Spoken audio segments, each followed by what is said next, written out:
Hey everybody, welcome to episode 94 of the Masterclass. My name is Cam. I'm joined by Dave for the 94th time. Yeah, This got a pretty good record going. Yeah, man. 94-0, we've never been defeated. Both showed up. What's up? How are you? Good. Went to Tennessee earlier in the week. Saw some friends. Drove all night to come back home. That's the worst. Yes, it was the worst, but it was a good way to do it. Did you drive the whole time? I did drive the whole time. Chivalry's not dead, ladies and gentlemen. But I absolutely crashed at about 8 o'clock last night. So, future reference, crashed is not the appropriate term to use when referring to car trips. Well, I'm glad you're back I fell safe. asleep, so yeah. And it was cold there, just like it seems like it was cold everywhere. Yeah. We just didn't get the blizzard that the rest of that the Northeast got. They always get blizzards. Yeah, but it's like a week away from the official start of spring. You know, whatever. Global warming's not real, Dave. I mean, come on. We all know that's the truth. Also, the world is flat. But anyways, I want to forewarn listeners, I have a cold. So if I sound silly, it's because there's a gremlin living in my throat. I haven't named him yet. I can't quite decide. I kind of want to call him Humperdinck. Like, you know, from Princess Bride. I think you can do that. So I can go, Humperdinck, Humperdinck, Humperdinck. That really hurt. I should.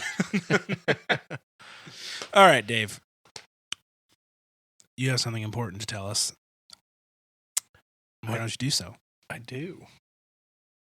So excited to say that the very first issue of Faithfully magazine arrived in my mailbox earlier in the week.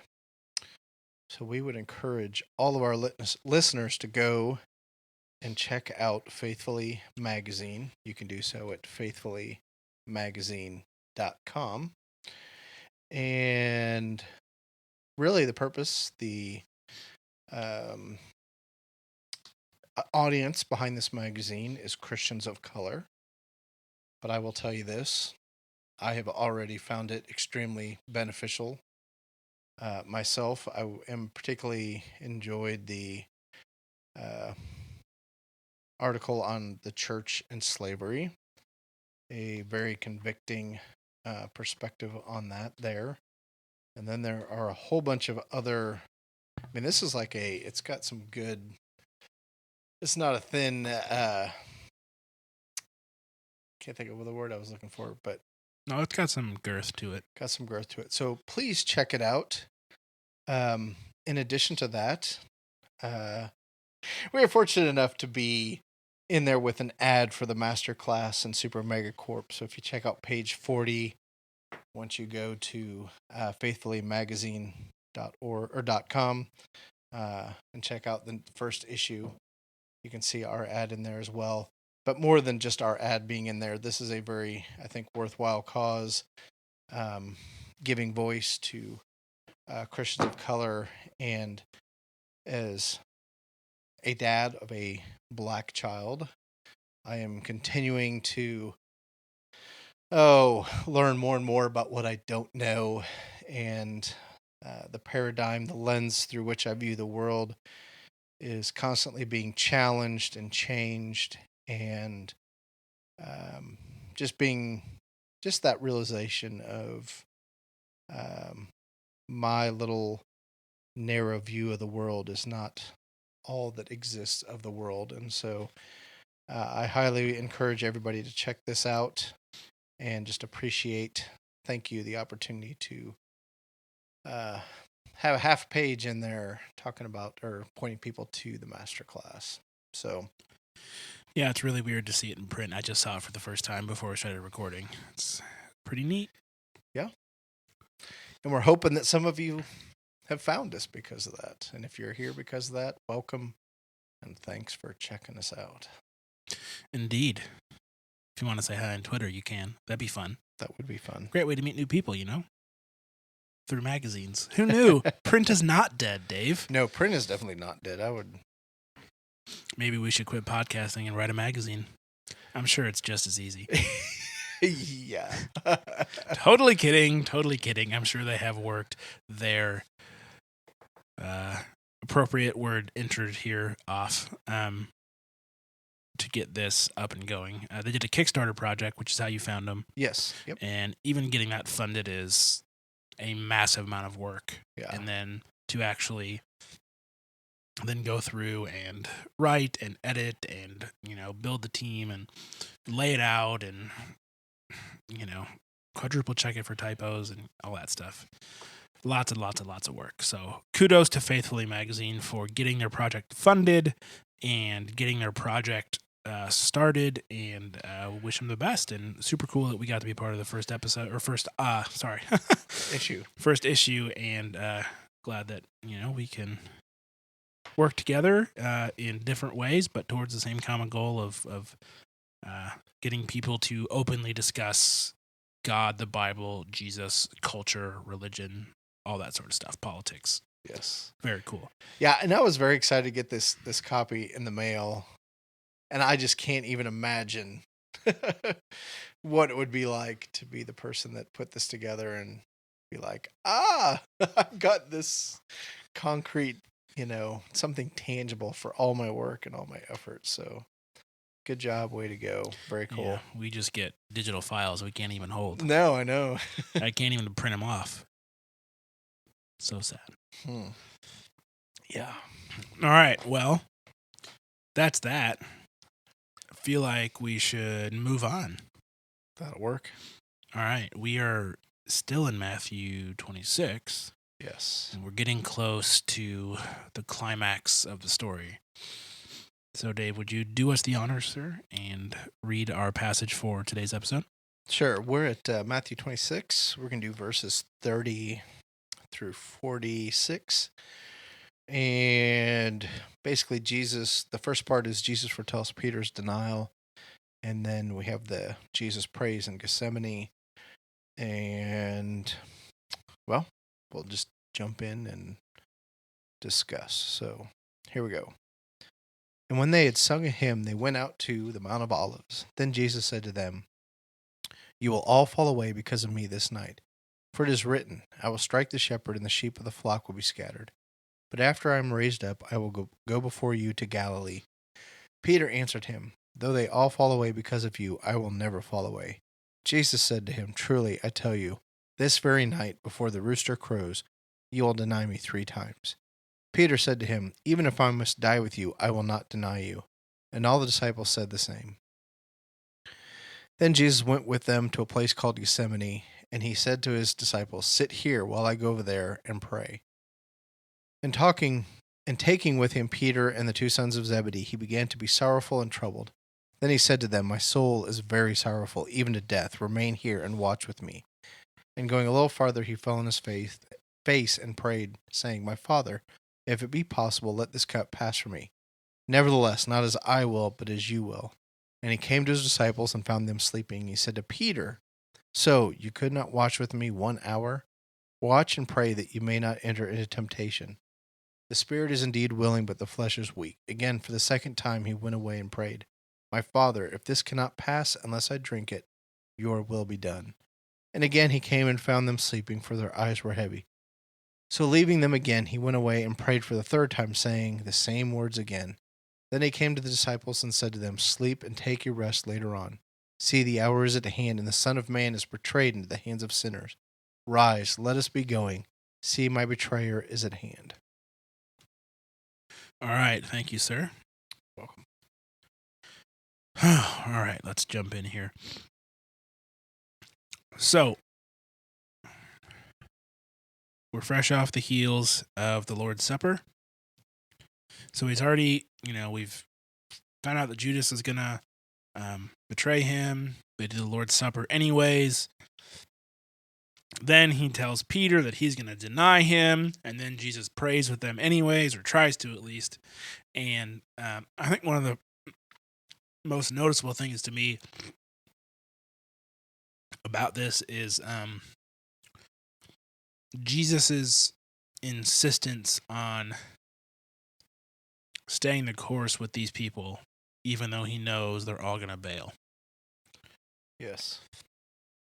And I find that very interesting, even though he is asking God, if there's any other way, let's do that. I mean, if I have to, I will, but if there's any other way. So even in the face of, everything that he's facing, we see him wrestling with it, but we see him being steadfast and true to his disciples, even though he knows they're all gonna,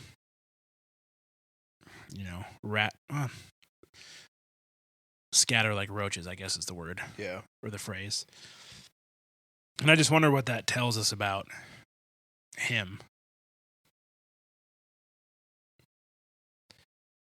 This, so the Garden of Gethsemane,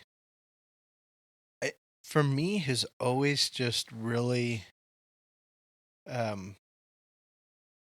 demonstrated Jesus' humanity. And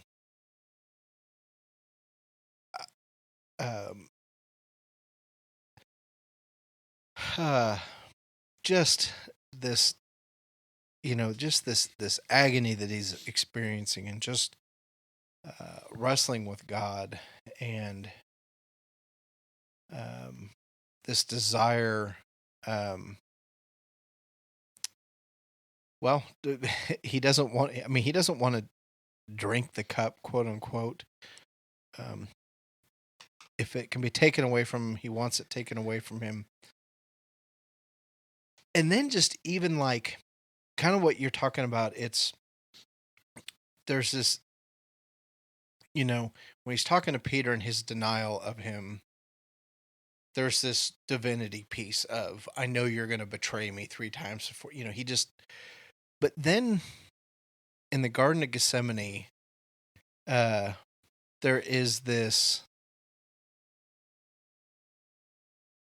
even just his response to his disciples. And I really just don't want to minimize this. But his response to them is like, I mean, he says, so you could not watch with me 1 hour? I mean, he just seems so annoyed in that. So frustrated. And, I just think about in those moments where I'm stressed out, I'm consumed with something, and just how short I can get with people. And I feel like we're seeing that with Jesus. I could be completely off base on this. Well, I think you're certainly right that it's possible that he was getting frustrated or anxious or whatnot. But I also think too, it's like the realization for him of, okay, this is happening. Mm-hmm. Like this is, and at the end of the passage, he says, rise, let us go. My betrayer is at hand, and I think it's partly annoyance, it's partly frustration, it's partly anxiety, it's partly anticipating the pain that's coming, and realizing that he has in every situation with these people done good by them, and taught them and led them, and opened their eyes to the truth, and at the very end they're all sleeping. That's just got to be heart-wrenching. Yes.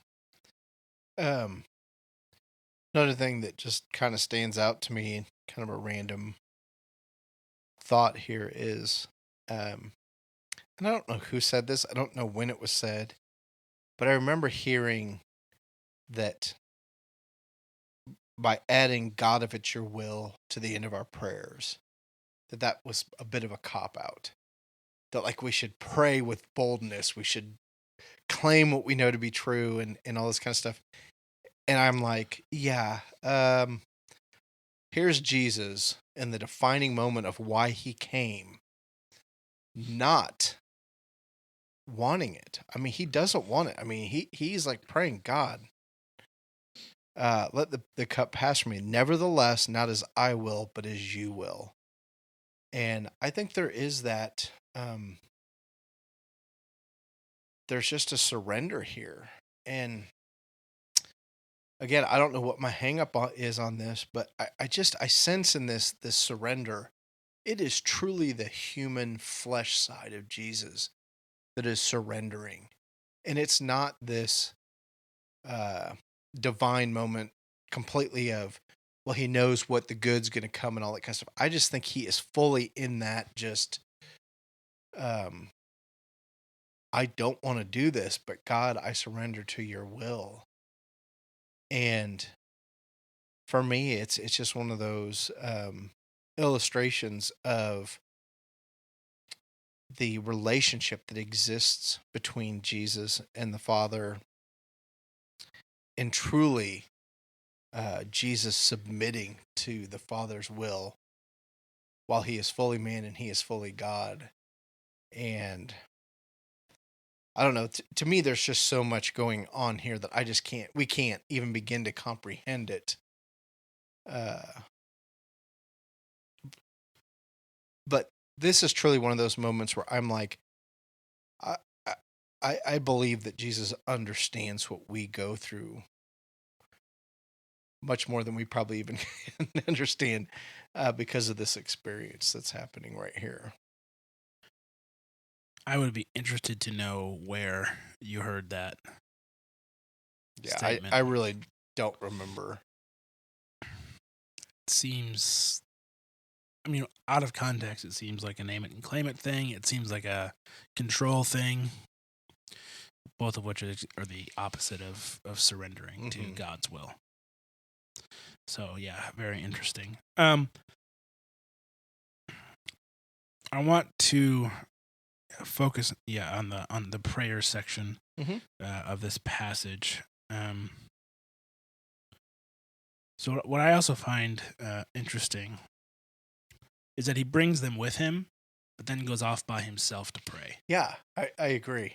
Seems like a interesting move there.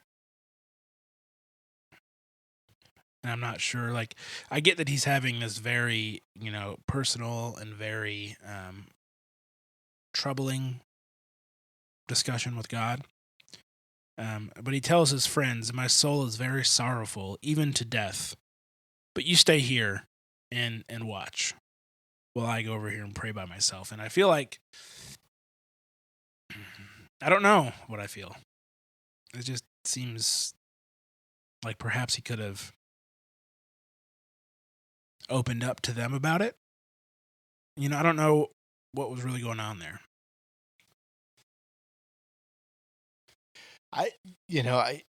To me, they're just, again, as we've talked about, I just don't think they understood everything that was going to happen. And while there's things that are written in Scripture that, obviously indicate that Jesus has shown them that he must die and all that kind of stuff, I'm guessing as they're sitting there in the garden, they just are not carrying the weight and the burden that Jesus is with all of that. Oh no, I mean, they're out cold. The other thing in this is that while we're seeing Jesus in agony, grief, a weakness, where he's asking this cup to pass from him, he never sins. Like this moment of just, God, I don't want to go through with this. Sin never enters into the picture. And I think, he has the ability to have his eyes on God in the way that we don't. That if he wasn't in the relationship that he was, not so much who he was, I truly think the relationship is is paramount to what's going on here, and his obedience to that relationship. The rest of us would probably have failed miserably. That's an interesting thought. I think it's really easy for us to be like, well, he's Jesus, he's perfect, so of course he's not going to sin, and not really put the focus on the relationship that he has with God, which I think is a great point, and is, again, to me, one of those answers that like doesn't help because it's not practical, but makes all the sense in the world. You know, how do I have a better relationship with God? Or not even that. How do I be a good Christian? How do I become a better Christian? Read your Bible, pray every day, spend time with God, right? Yeah. What does Jesus do when we see him? He's teaching. He is spending time with widows and orphans. He goes off by himself multiple times to pray. He is in the scriptures as a rabbi. He knows them, back and forth. And so you're right. We see here that in his moment of greatest turmoil, he turns to God. He doesn't turn, maybe that's why he turns to God, not his friends. He chooses God over, his friends, over running away, over trying to control the situation, over, just getting wasted because, I have problems, I'm just going to drink him away. Yeah. In his moment of turmoil, he turns to the thing that he trusts the most, which I think what we all do. But I would venture to say for most of us, it's not God that we would turn to. Probably not, no. So I guess I've never really thought of it that way before, in that he, in his moment of greatest need, is going to the one thing he trusts the most, and that would be God. And that's because of the strength of their relationship. And I think that is a great, why does it matter today what Jesus did? This is a great example of why it matters today what Jesus did. Yes. He is showing us how a human could act in a situation of great stress, turmoil, anxiety, is just turning and going and being with God, and not doing 95 other things that we could do to try and handle the situation, but throwing our trust and literally our lives into, God's will. Much easier said than done, but yeah. I find it to be a great example, and also, just yet another swift kick in the pants. Yes. Yeah, and I think truly it is a being honest with God and being honest with ourselves about how we're feeling. God's going to meet us where we're at, and he knows how we're feeling. So we don't have to sugarcoat it. We don't have to pretend. We don't have to, put on a brave face for God. I mean, he wants us when we are in those moments of, God, take this from me, change it. This is not the way I would do it. And again, it the prosperity, the health and wealth gospel, it's just like, it's not in there. I mean, this is his own son. Again, the pinnacle of why I believe he came, and I think it's central to the Christian faith. I don't think this is just this is why he came. We're leading up to that moment of dying on the cross, and I thought he came just to be a good teacher, Dave. Some would think Gotta get that good parking spot, Yes. So another that's come to my mind is Paul and his thorn in the flesh, which is in 2 Corinthians 12. And I don't even remember where exactly I would want to begin this. At the beginning, duh. All right. Sorry, that was a bad joke.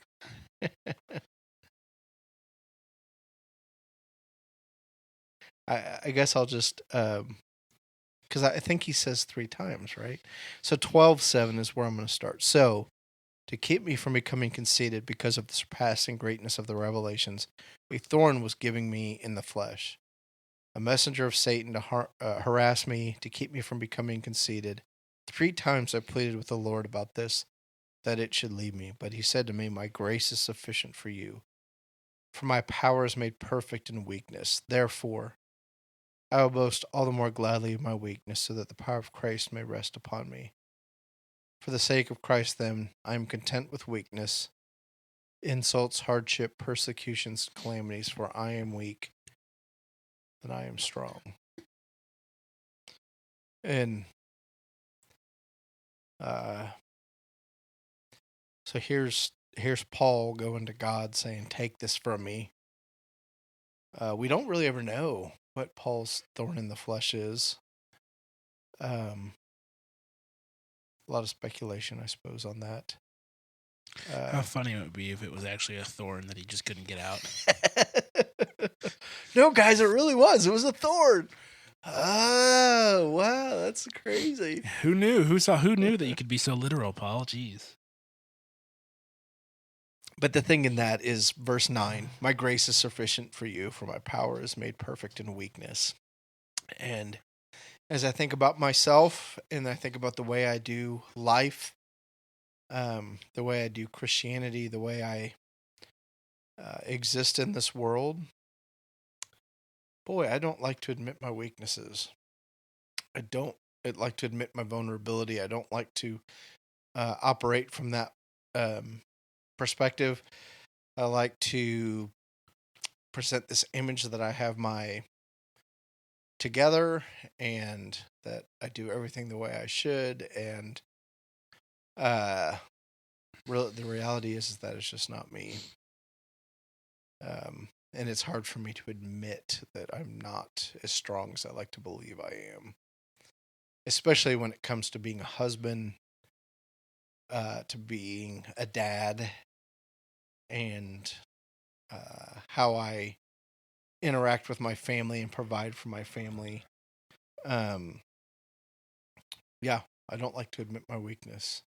And here's Jesus and Paul, 2 men far more significant in the whole human story that have that ability that I don't. Yeah, well, get in line, buddy. All right, how's your throat doing? Honestly, I think I'm beginning to get a head cold. I didn't do it, I swear. We were not kissing before the podcast. Oh, David. What am I going to do with you? I don't know. All right. Anyways, the hour is at hand. Son of Man is betrayed into the hands of sinners. Rise, let us be going. See, my betrayer is at hand. So casual. There he is. Here comes my betrayer. Ahoy, over yonder comes my betrayer. Yeah, it just, oh man, it just seems way too casual for the weight of what's about to happen. And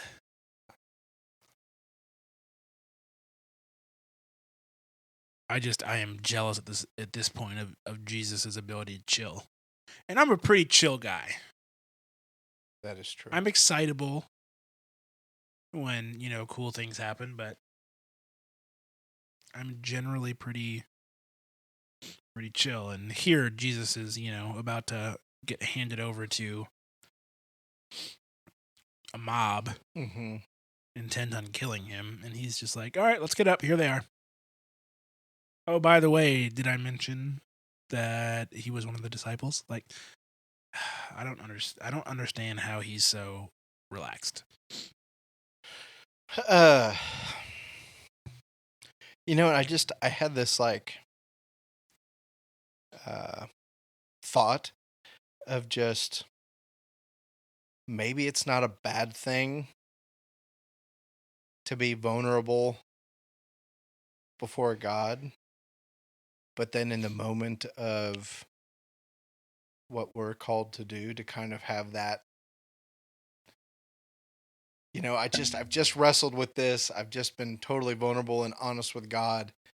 Now it's time for me to put on that brave face. And it has its time and its place. That it's not always about, I don't know, having your act together or a facade, but truly this, okay, I've been vulnerable. I let it go. He's not taking it away. I'm good to go. Yeah, and I think inherent in that is an incredible trust that God is good. Yeah. Because if God isn't good, or if God is fickle or vindictive or unjust, then trusting him doesn't make any sense. And so I think we see here, you're right, Jesus presenting his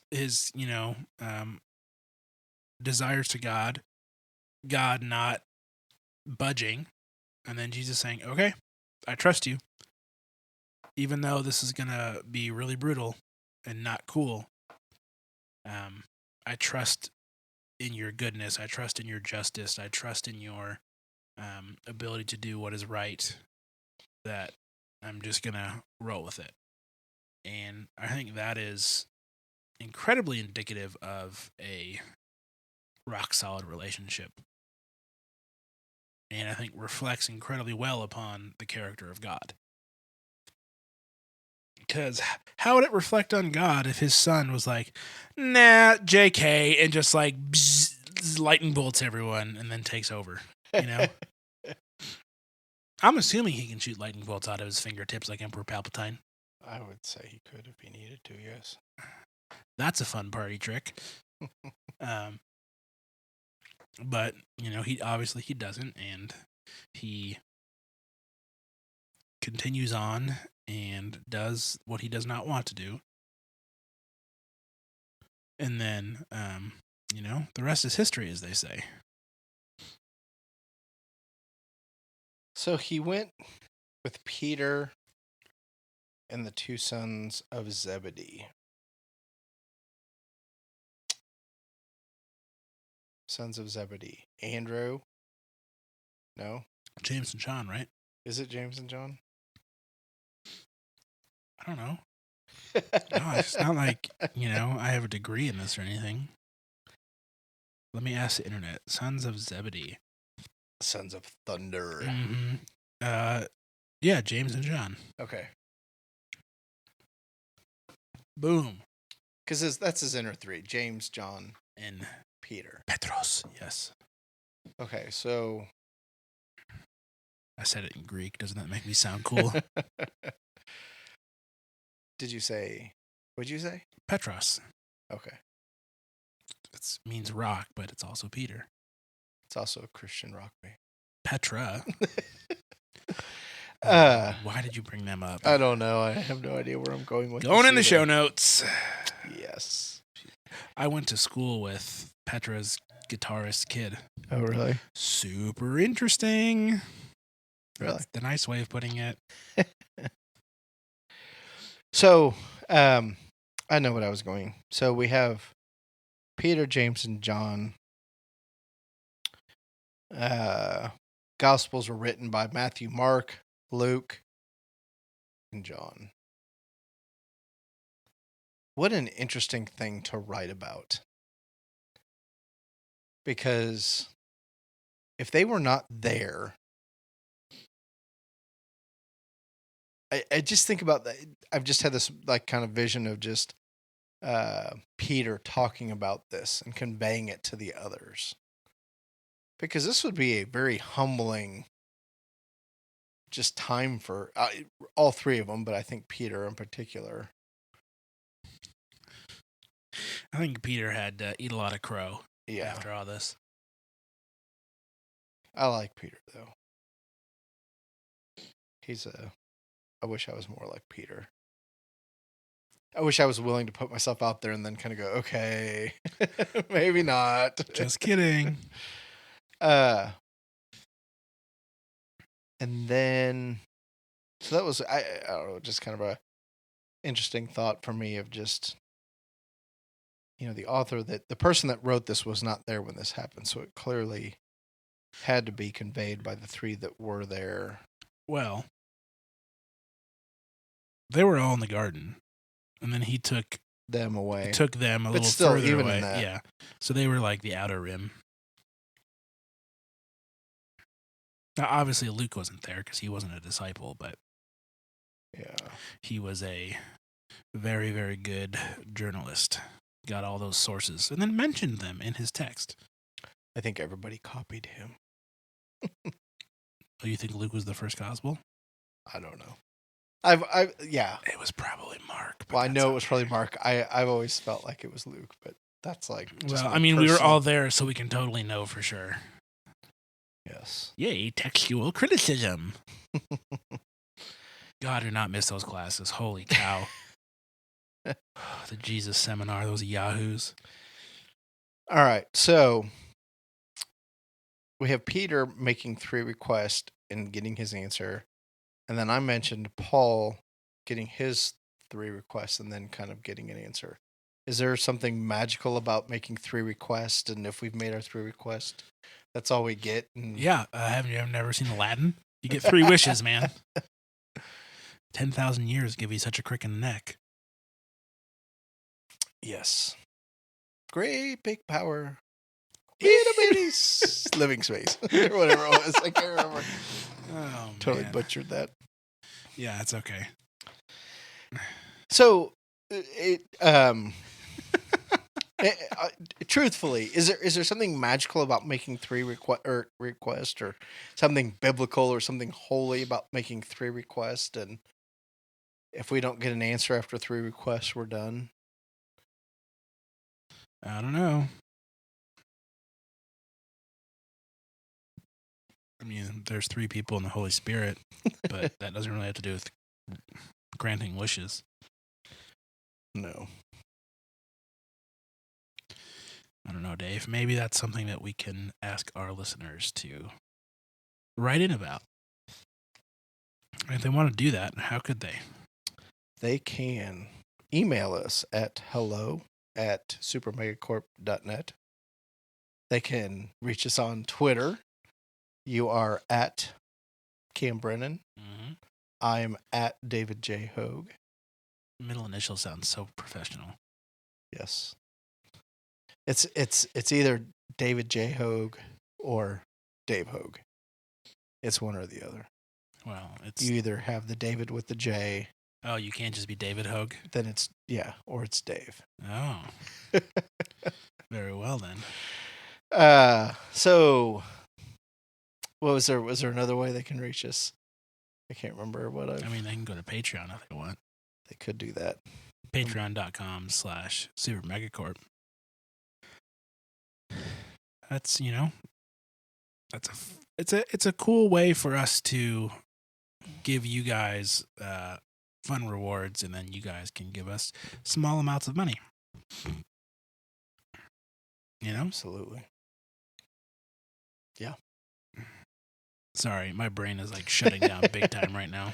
All right. This whole not being able to breathe thing. Apparently your brain needs oxygen. Who knew? Who knew? But yeah. Do you have any other closing thoughts, sir? I think that's it. Yeah, I think that's all I got for tonight. All right, this was a bumpy one, guys. Sorry. Please forgive us. We'll be back next time. See you later. And hopefully we'll both be healthy. Yes. Bye. Bye.